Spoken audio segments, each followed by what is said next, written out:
सूरदास जो भगवान के परम अनन्य शुद्ध भक्त थे, एक बार श्रीमती राधा रानी की पायल उनको मिल गई और श्रीमती राधा रानी की पायल लेके जाने लगे। श्रीमती राधा रानी ने उनको दर्शन दिए, अपनी पायल वापस मांगी, बोले मैं आपको देख नहीं सकता, मैं आपको कैसे पहचानूंगा। तो उन्होंने इनफैक्ट भगवान कृष्ण को इंटरवेंशन करना पड़ा कि मैं आकर के आपको दर्शन देता हूं और आपकी आंखें ठीक कर देता हूं। सूरदास की जब आंखें ठीक हुई तो उन्होंने पहली दफा भगवान कृष्ण के दर्शन किए। दर्शन करने के बाद बोले प्रभु अब बस एक ही चीज मैं चाहता हूं, वही मेरी शर्त थी कि आंख देने से पहले एक चीज। बोले क्या? अब आपके दर्शन देने के बाद ये आंखें दोबारा ना बचें, क्योंकि आपको देखने के बाद मैं संसार में कुछ नहीं देखना चाहता। तो जो भगवान का शुद्ध भक्त है, जब उनका भी एक क्लियर हो जाता है, ये वो लोग होते हैं जिनका पर्पस क्लियर है। ये वो लोग हैं जो रूथलेस एंड डिस्ट्रैक्शंस को लेकर के, ये वो लोग हैं जिनको वर्क लाइफ बैलेंस सताता नहीं है। ये वो लोग हैं जिनको मल्टीटास्किंग और गॉसिपिंग में मजा आता नहीं है। ये वो लोग हैं जिनको बाहर खड़े होकर के गप मारने में मजा नहीं आता। ये वो लोग हैं जिनको किसी से वैलिडेशन नहीं चाहिए।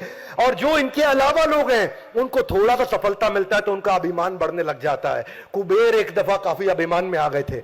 उनको लगा 14 भौतिक लोगों में सबसे बड़ा मिलियनियर बिलियनियर मैं हूं।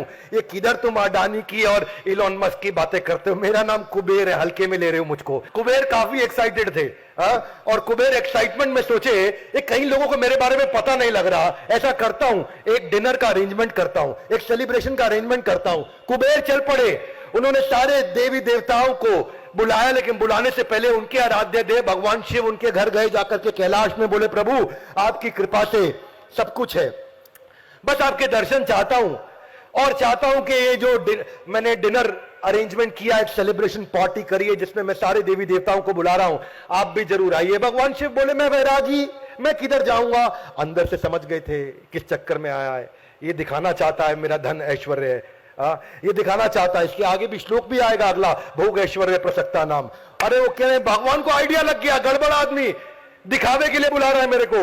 भगवान ने कहा मैं वैरागी किधर जाऊंगा और मैं क्या खा पाऊं। मेरा जो छोटा बेटा है गणपति गणेश, अलाउ करो जरा, उसको भेज देता हूं, वो मेरी अटेंडेंस लगा के आ जाएगा। हाथी के पांव में सबका पांव आ जाता है, गणेश जी के पास वो शक्ति। बोले प्रभु बहुत अच्छा रहेगा। अब सब देवी देवता पहुंच गए, आराम से बढ़िया डिनर चल रहा। गणेश जी थोड़ा लेट आए जानबूझ के। गणेश जी जैसे ही एंट्री मारे, एंट्री मारते ही बोले बहुत भूख लगी है, भोजन लेकर के आओ। उन्होंने कहा ठीक है, आइए आइए, स्वागत है आपका।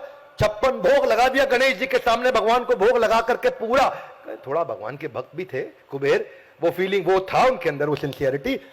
भोग लगा करके बढ़िया से गणेश जी को खिलाया। गणेश जी के सामने जैसे ही प्लेट आई, नैनो सेकंड के अंदर सारी प्लेट खाली। वो हैरान, बोले और लाओ, तो वो और लेकर के आए। वो गणेश जी अगले सेकंड सब खाली, और लाओ, भूख लगी है बहुत। तो कुबेर धनी थे, उनको भी टेंशन नहीं, लाते जाओ लाते जाओ लाते जाओ। और गणेश जी निपटा गए सब कुछ। गणेश जी सब कुछ निपटा गए। कुबेर हैरान होने लगे। गणेश जी बोले टेंशन मत लो, मैं किचन में जा रहा हूं। किचन में चले गए, वहां कट्टे पड़े चावल के, दाल के, इतना बड़ा जहां कार्यक्रम सत्संग का हो रहा है, पीछे भी किचन में दाल चावल सब होगा, बलभद्र प्रभु ने अरेंजमेंट किया होगा। तो उधर जब गए वहां पे, तो उन्होंने सारा कच्चा सामग्री भी खा लिया। आटे के कट्टे, चावल, दाल, सब कुछ खत्म कर दिया। गणेश सब कुछ खत्म हो गया। तो वो जो सोने की थालियां थी, चांदी की थाली थी, बर्तन थी, गणेश जी वो भी खा गए। और अभी देखने लगे, कुबेर हैरान हो गए। और फिर कुबेर जी को बोले कि भाई मेरे लिए भोजन लाओ, तुम तो कह रहे थे तुम धनी हो, अगर तुम्हारे पास पैसा नहीं, सामर्थ्य नहीं, तो मुझे भोजन पे आमंत्रित क्यों किया। और वहां जाकर के उनको समझ आया कि मुझसे गलती हो गई, भगवान मैं क्षमा चाहता हूं, मेरा ईगो बढ़ गया था, मुझसे गड़बड़ हो गई, समझ में आ गया मुझको। तो ये जो बहुशाखा बुद्धि है, ये इसीलिए आती है क्योंकि एक नहीं है। ये किसी को अगर आज फोकस की चिंता है तो इस वीडियो को ध्यान से देखिए। किसी को आज फोकस की समस्या है तो समझिए, हाथ आगे लाइए, हाथ आगे लाइए, ऐसा, ये ऐसा जिंदगी